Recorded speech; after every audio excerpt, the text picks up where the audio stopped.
Salam Patunggilan. Ibu Bapak yang dikasihi oleh Tuhan, kita akan bersama-sama mempersiapkan diri dalam pelayanan perjamuan kudus ekumene, perjamuan kudus sedunia yang dilakukan oleh umat Tuhan yang percaya kepada Tuhan Yesus. Karena itu, mari bersama-sama kita sambut ibadah kita ini dengan menyanyi dari nyanyian Kidung Jemaat 249 bait pertama dan kedua.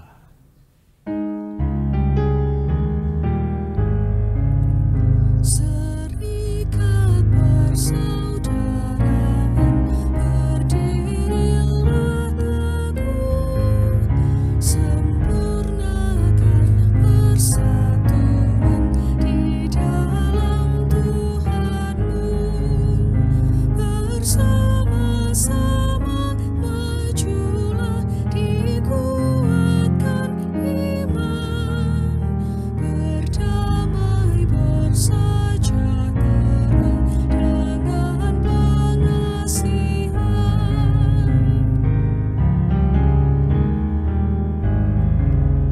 Serikatmu tetap teguh di atas alasan, yaitu satu Tuhan-Mu dan satulah iman, dan setuju kebaptisan dan Bapa satulah, yang oleh-Mu sekalian dipuji disembah.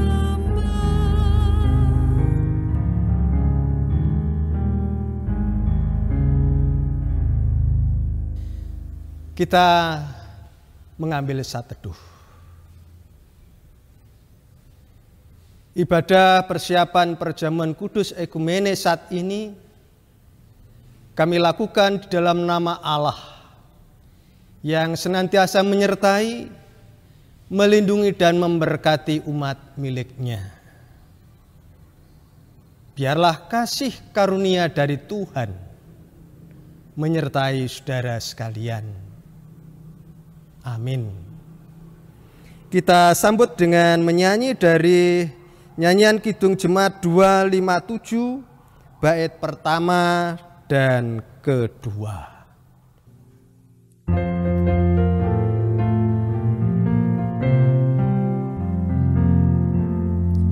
Aku gereja, kau pun gereja, kita sama-sama gereja, dan pengikut Yesus di seluruh dunia, kita sama-sama gereja. Gereja bukanlah gedungnya, dan bukan pula menaranya.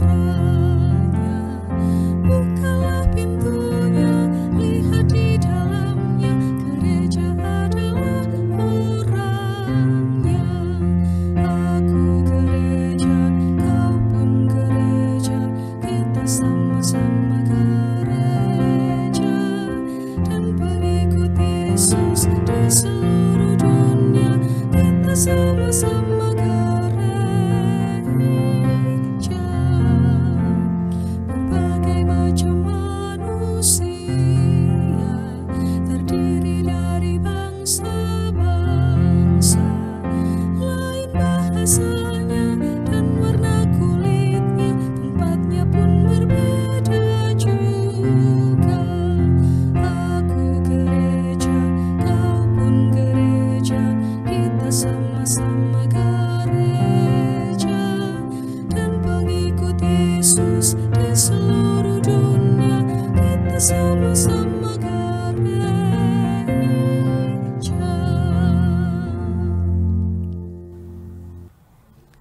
Ibu Bapak yang dikasihi oleh Tuhan, kita akan bersama-sama merenungkan firman Tuhan, membaca firman-Nya, menghayati cinta kasih-Nya. Terlebih dulu kita akan satu di dalam doa. Mari kita berdoa. Allah yang senantiasa mengasihi kehidupan kami, sungguh kami bersyukur kepadamu saat ini. Bersama-sama Tuhan menyatukan kami, keluarga kami masing-masing, untuk membangun ibadah, mempersiapkan diri dalam pelayanan perjamuan kudus ekumene. Tuhan, saat ini kami akan mendengar dan menghayati sebagian firman-Mu. Kuasai hati pikiran kami ya Allah. Kuasai ruangan ini dan biarlah Tuhan sendiri yang bersabda kepada kami. Terima kasih Tuhan Yesus, bersabdalah kami siap menerimanya. Amin. Firman Tuhan saat ini saya ambilkan dari kitab Galatia pasal 3 ayat 23 sampai 29. Galatia pasal 3 ayat 23 sampai 29 yang demikian. Sebelum iman itu datang, kita berada di bawah pengawalan hukum Taurat dan dikurung sampai iman itu telah dinyatakan. Jadi hukum Taurat adalah penuntun bagi kita sampai Kristus datang, supaya kita dibenarkan karena iman. Sekarang iman itu telah datang, karena itu kita tidak berada lagi di bawah pengawasan penuntun. Sebab kamu semua adalah anak-anak Allah, karena iman di dalam Yesus Kristus. Karena kamu semua yang dibaptis dalam Kristus telah mengenakan Kristus.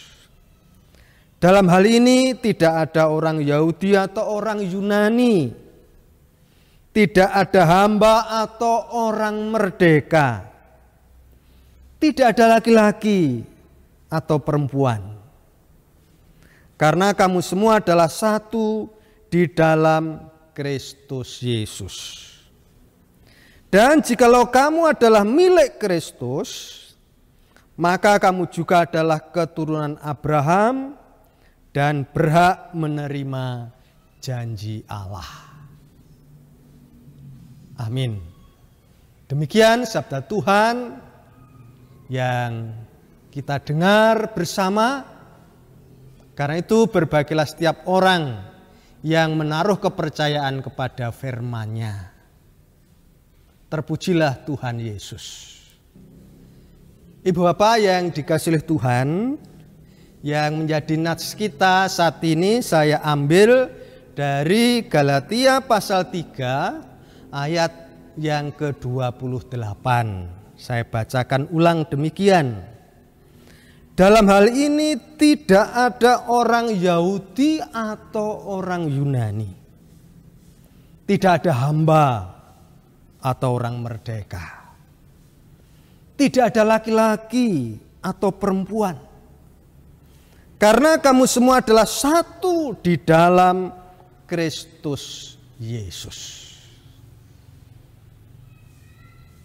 Kamu semua adalah satu di dalam Kristus Yesus.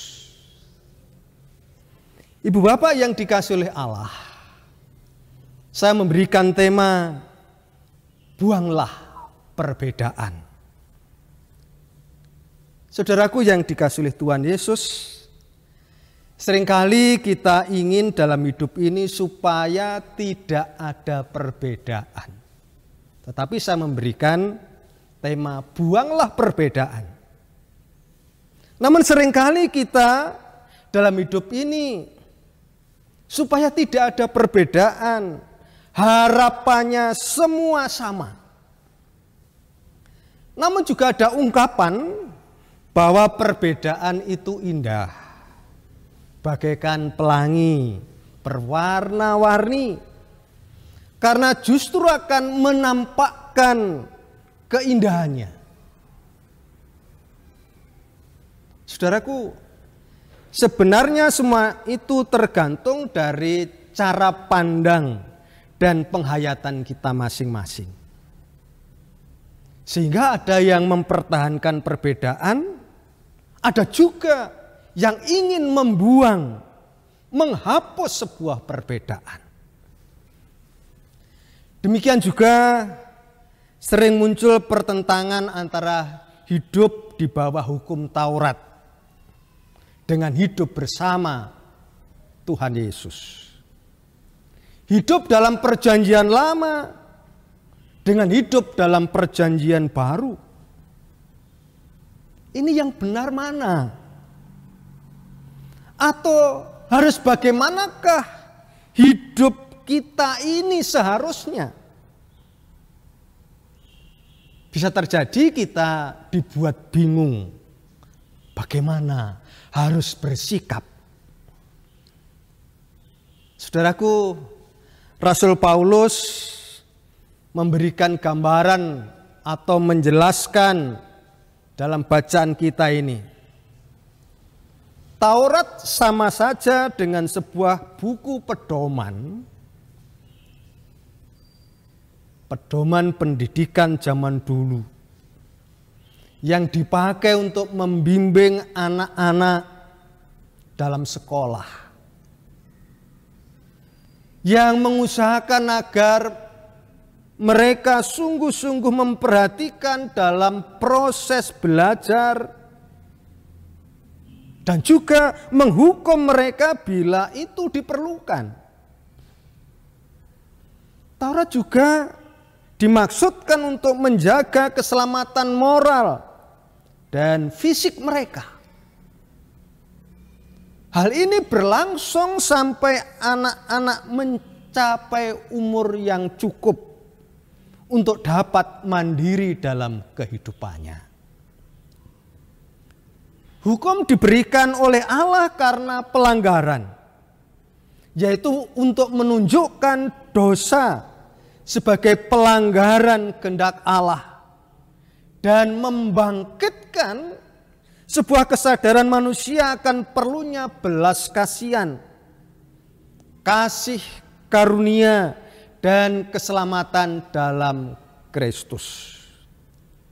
Dapat kita baca dalam Galatia pasal 3 ayat 24. Jadi hukum Taurat adalah penuntun bagi kita sampai Kristus datang, supaya kita dibenarkan karena iman. Meskipun hukum perjanjian lama itu kudus, baik dan benar, hukum perjanjian lama itu tidak memadai karena tidak dapat memberikan hidup rohani atau kekuatan moral. Bisa kita baca dalam ayat yang ke-21. Kalau demikian, bertentangankah hukum Taurat dengan janji-janji Allah? Sekali-kali tidak. Sebab sebagaimana hukum Taurat diberikan sebagai sesuatu yang dapat menghidupkan, maka memang kebenaran berasal dari hukum Taurat. Saudaraku, hukum berfungsi sebagai penuntun sementara untuk umat Allah sehingga oleh iman kepada Kristus datang. Sebagai penuntun, hukum ini menyatakan kehendak Allah untuk perilaku umatnya. Hukum diberikan untuk menuntun kita kepada Kristus supaya dibenarkan karena iman. Tetapi setelah Kristus datang, peranan hukum sebagai penuntun berakhir. Ayat 25, sekarang iman itu telah datang, karena itu kita tidak berada lagi di bawah pengawasan penuntun.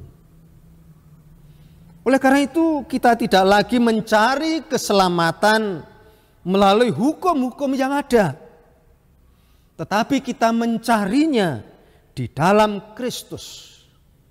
Khususnya melalui kematian dan kebangkitannya.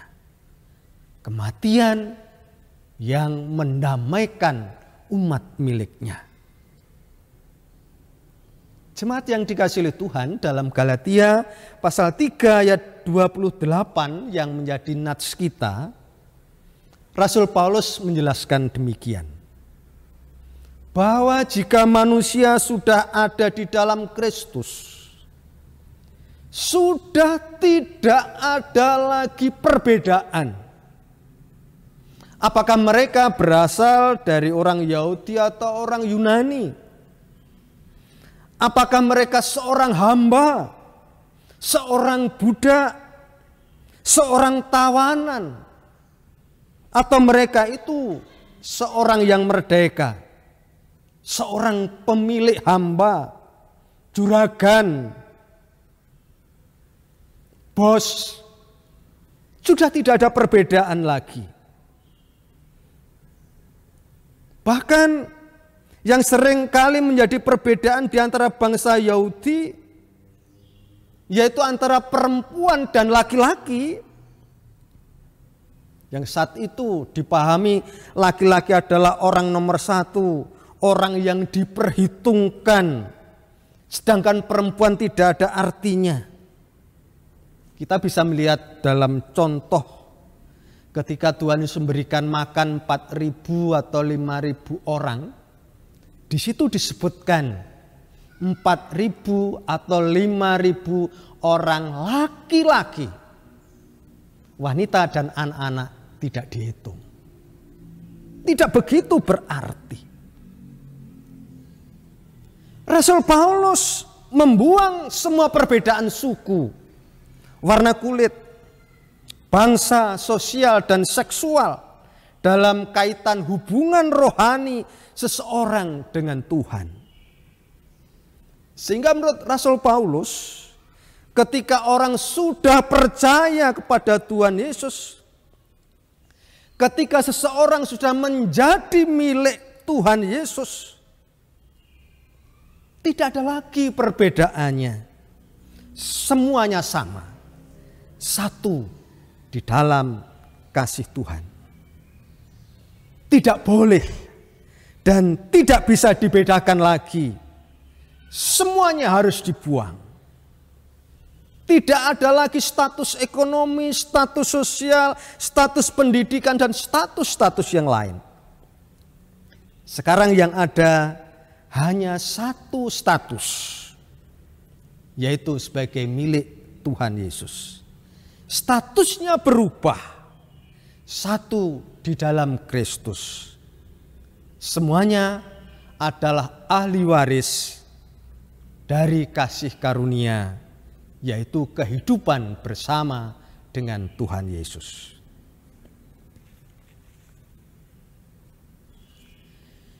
Saudaraku yang dikasihi oleh Tuhan, dalam rangka perjamuan kudus ekumene saat ini, paling tidak juga memiliki harapan bahwa gereja yang bermacam-macam dengan berbagai macam latar belakang, denominasi, dengan berbagai macam situasi dan kondisi bertumbuh dan berkembangnya,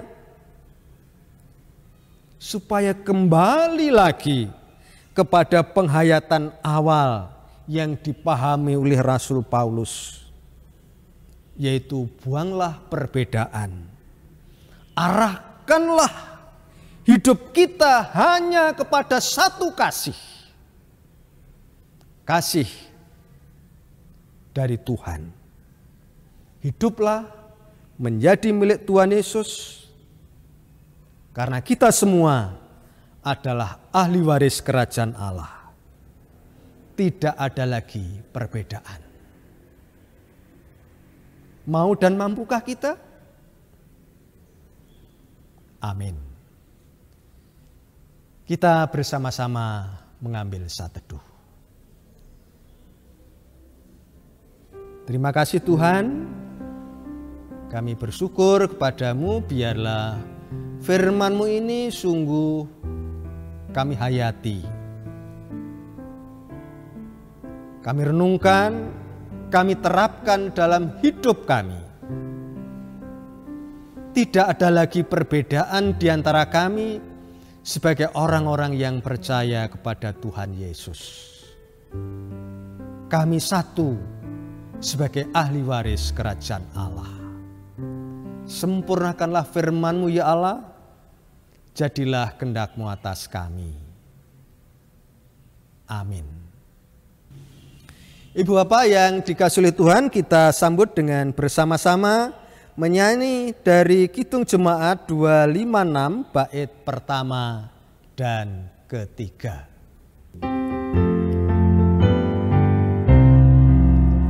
Kita satu di dalam Tuhan, satu gereja yang besar. Marilah bertolong-tolongan, kau dan aku semuanya. Marilah bertolong-tolongan, kau dan aku semuanya.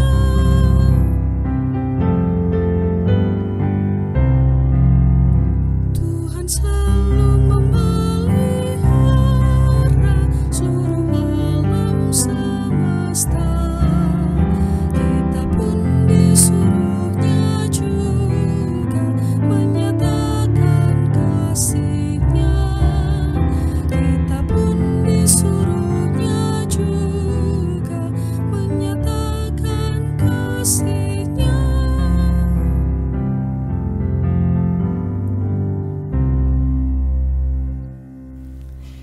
Bapak Ibu, kita akan bersama-sama memasuki pelayanan perjamuan kudus ekumene. Mari kita menghayati beberapa catatan yang akan menghantar kita bersama dalam masuki perjamuan kudus itu. Dalam kesempatan ini kami kembali mengingatkan perihal perjamuan kudus,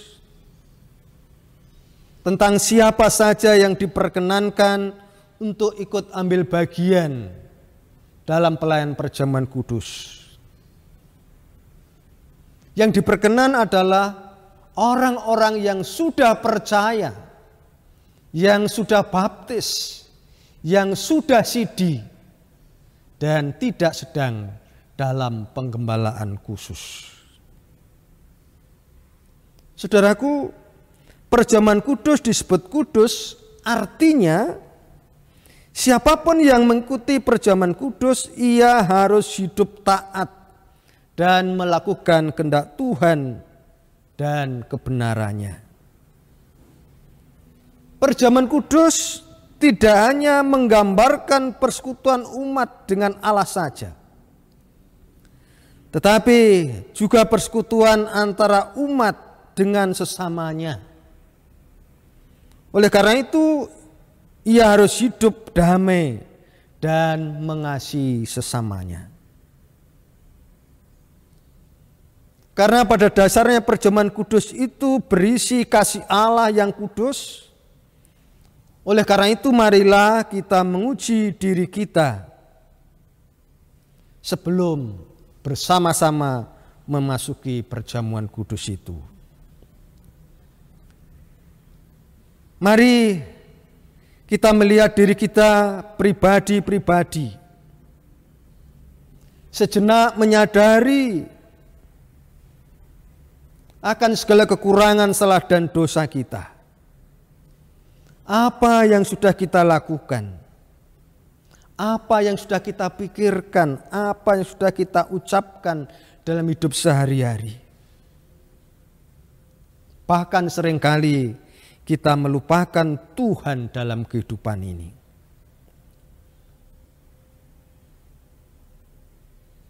Demikian juga perjamuan kudus berisi persekutuan kita dengan sesama orang percaya. Mari kita melihat diri kita pribadi, menyadari bahwa kita belum mampu mengasihi sesama kita, mengasihi saudara kita, mengasihi suami, istri, anak-anak kita dengan setulus-tulusnya. Kita belum bisa berdamai dengan mereka. Oleh karena itu saudara-saudara, dalam kesempatan ini mari kita mengakui akan segala kekurangan, salah dan dosa kita. Kita menyerahkan segala keberadaan kita. Kita memohon pengampunannya. Mari kita berdoa. Ya Allah, hidup kami ini sering penuh dengan kekurangan, salah dan dosa. Kami belum bisa mengasihi sama kami, terlebih mengasihi Tuhan dengan setulus dan segenap hati kami. Karena itu ya Allah, ampunilah kami, layakkanlah kami sehingga di dalam kami masuki meja perjamuan kudus sungguh berkenan kepadamu.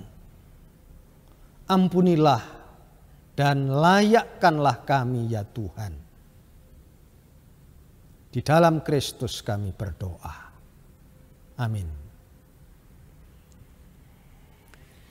Setiap orang yang dengan segala kerendahan hatinya mau datang kepada Tuhan, mengakui kekurangan, salah dan dosanya, terimalah berita anugerah dari Allah. Saya bacakan dari Roma pasal 4 ayat 7 dan 8. Berbahagialah orang yang diampuni pelanggaran-pelanggarannya dan yang ditutupi dosa-dosanya. Berbahagialah manusia yang kesalahannya tidak diperhitungkan Tuhan kepadanya. Amin. Saudaraku yang dikasihi oleh Tuhan, saat ini saya mengajak Bapak Ibu sekalian untuk kembali memantapkan diri sebelum memenuhi undangan Tuhan ke meja perjamuannya. Saya memberikan sebuah pertanyaan. Apakah saudara-saudara bersedia untuk memenuhi undangan Tuhan dalam perjamuan kudus ekumene yang akan dilaksanakan pada minggu depan ini? Bagaimana jawab saudara, apakah bersedia? Terpujilah Tuhan Yesus. Amin. Ibu bapak yang dikasihi oleh Tuhan, mari bersama-sama kita mengucap syukur kepada Tuhan, menyerahkan persembahan kita dengan dibarengi nyanyian Kidung Jemaat 302, bait pertama, kedua, dan ketiga.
Ibu bapak yang dikasihi oleh Tuhan, mari kita bersama-sama menaikkan doa syafaat kita.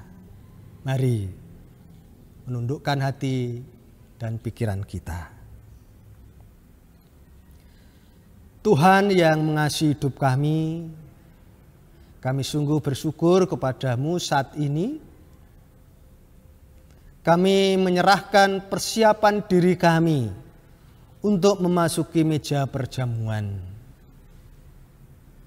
Tuhan, layakkanlah kami, layakkanlah hidup kami, sehingga semuanya sungguh berkenan kepadamu. Terima kasih ya Allah.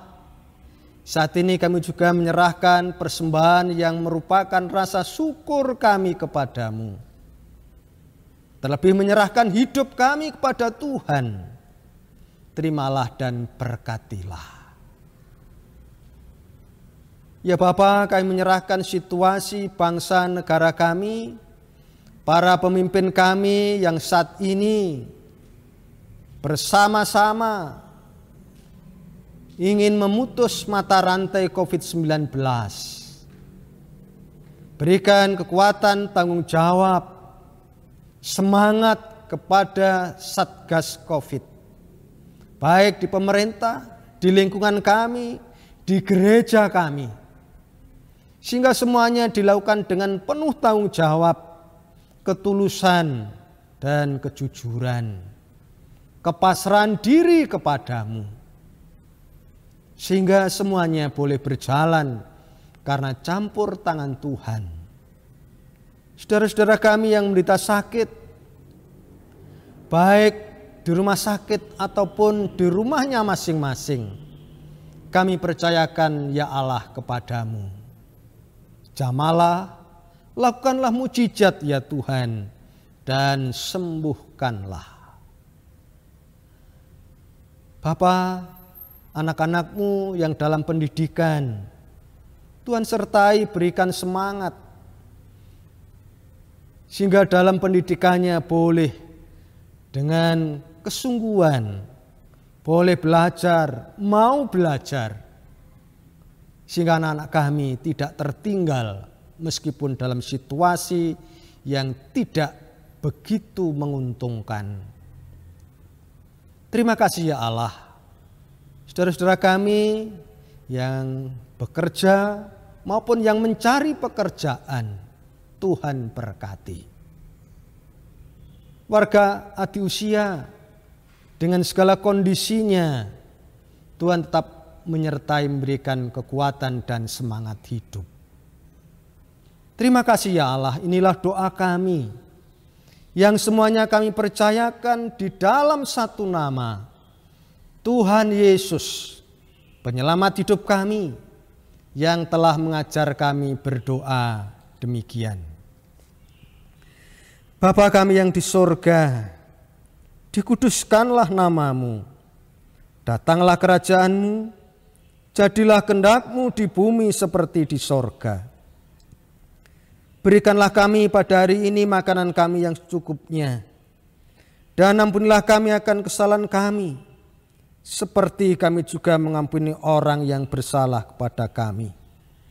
Dan janganlah membawa kami ke dalam pencobaan, tetapi lepaskanlah kami daripada yang jahat.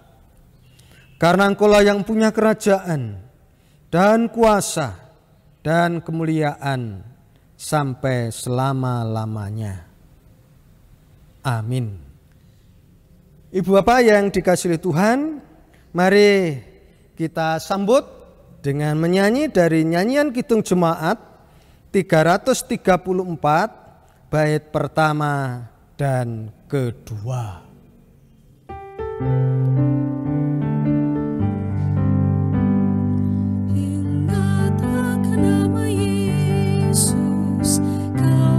Susah dan sedih, nama itu menghiburmu, kemana saja kau pergi. Indah namanya, pengharapan dunia.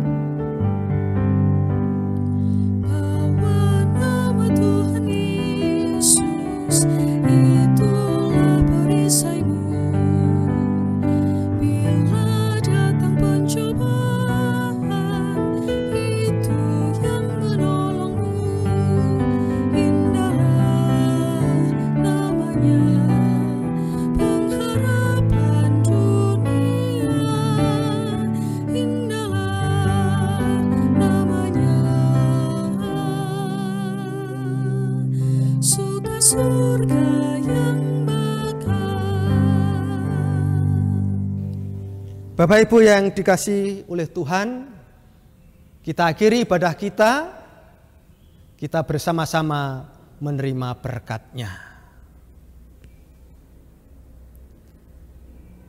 Cinta kasih, penyertaan, berkat dari Allah senantiasa tercurah kepada umat milik-Nya saat ini sampai Maranatha, Tuhan datang kedua kali. Amin.